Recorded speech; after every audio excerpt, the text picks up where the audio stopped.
Halo semuanya, perkenalkan nama saya Ibtu Adi Saputra. Saya dari Classroom Division C. Di sini saya akan menjelaskan 3 tokoh entrepreneur, yaitu yang pertama, Aji Krishna lahir pada tahun 1971 di Buleleng. Aji Krishna lahir dari orang tua yang merupakan seorang petani, lahir sebagai orang yang kurang mampu, membuat Aji terpaksa putus sekolah. Beliau juga sempat menjadi tukang cuci mobil tamu di Kuta dan menjadi karir. Awalnya mula kesuksesannya adalah di tahun 2007, memutuskan untuk mendirikan toko pusat oleh-oleh Bali bernama Krishna Oleh-oleh. Bisnisnya tersebut berkembang pesat hingga menjadi pusat rantai oleh-oleh terbesar di Bali. Saat ini bisnis beliau bahkan sudah menjadi objek wisata dan seringkali disebut belum kembali kalau belum belanja oleh-oleh di toko Krishna Oleh-oleh. Bahkan bisnis tersebut sudah memiliki 8 cabang dan 32 outlet sepulau Bali.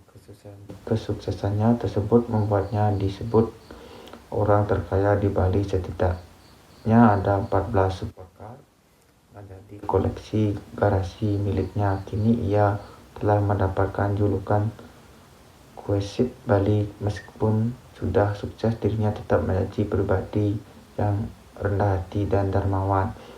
Aji Krishna sering kali melakukan kegiatan sosial dan membantu orang yang membutuhkannya. Ia mengatakan bisnisnya dalam berbisnis adalah selalu mencoba dan yakin terhadap apa yang ia capai. Nilai entrepreneur yang saya dapat yaitu jangan pernah menyerah dan tetap semangat, selalu terus mencoba hingga kita mendapatkan apa yang kita inginkan. Yang kedua, dari perusahaan marketplace Tokopedia didirikan oleh William Tanuwijaya, seorang pemuda asal Pemetang Sinar, lahir pada tahun 1981 yang tumbuh besar dalam keluarga menengah dan merantau ke Jakarta untuk melanjutkan kuliah di informatika di BUNES. Pada tersebut, William Wijaya bekerja penuh waktu di gunung 12 jam tiap malam untuk biayai pendidikannya tersebut. Disitulah ia mengenai potensi sebagai alat pemeran ekonomi, terutama bagi UKM yang kesulitan akses pasar besar. Mimpi besarnya bertolak pada 2007 saat ia bersama rekannya Leonis Alpha Edition membayangkan marketplace online yang gratis dan aman bagi siapa saja. Yang pada awalnya ide tersebut ditolak dan diremehkan oleh beberapa investor karena latar belakang dari William, namun ia tidak menyerah. Ia justru termotivasi oleh nasihat bermimpilah setinggi langit, kata Bung Karno. Pada 6 Februari 2009, William dan Leontinus meluncurkan Tokopedia dan dukungan dana awal dari kenalan yang kemudian berhasil menarik beberapa investor besar seperti Adventure, Sobank, Sukio, dan Alibaba hingga mengatakannya menjadi perusahaan unicorn yang kini mengumpulkan lebih dari 11 juta penjual dan 100 juta pengguna aktif seluruh Nusantara. Nilai menginspirasi yang saya dapat dari kisah William ini adalah sikap pantang menyerah meski ditolak berkali-kali. William memberikan diri visi. Yang ketiga, ada Edwan Tirtanata dengan usaha yaitu Kopi Kenangan, didirikan beberapa tahun lalu bersama rekannya yaitu James Prenato. Saat bisnis kopi belum saja ramai, beliau melihat peluang dari kebiasaan kopi di Indonesia dan terus menerapkan berbagai cara agar usahanya dapat terus berkembang. Edward adalah lulusan jurusan bisnis di universitas di Amerika Serikat. Meski memiliki latar belakang pendidikan yang cukup keren, bukan berarti beliau bisa langsung sukses.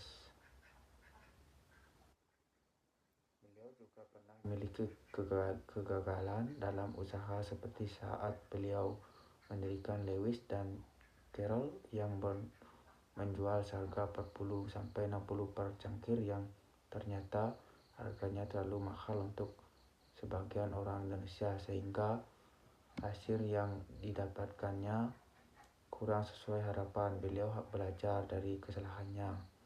Edward pun usaha mengamati tren dengan cermat lagi. Dia menyadari kalau ada banyak orang Indonesia yang suka nongkrong sambil minum kopi, tapi beberapa tahun lalu jumlah kopi masih sedikit dan harga kopinya pun relatif mahal.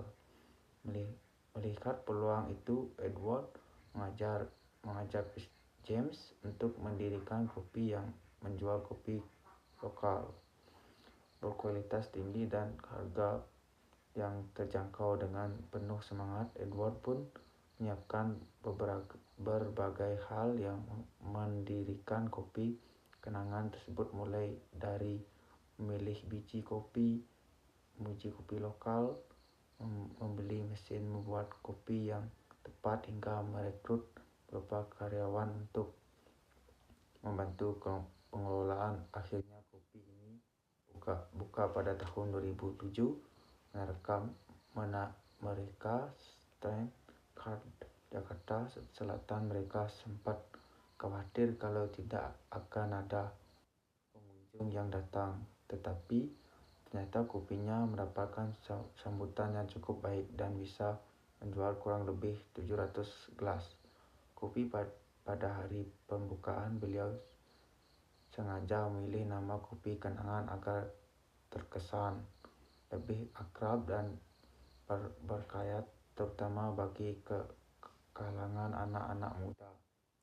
Nama kopi yang dijual pun terunik di receh adalah lebih dari 20 jenis kopi dan minuman lainnya yang diberi nama kopi kenangan mantan, kopi kenangan masa lalu, kopi kenangan lupakan dia, dan lain-lain lagi. Nama unik pun mempromosikan menu kopi kenangan di media sosial, sehingga Edward bisa menghemat biaya marketing. Kini ada lebih dari 30 gelas kopi kenangan di Indonesia.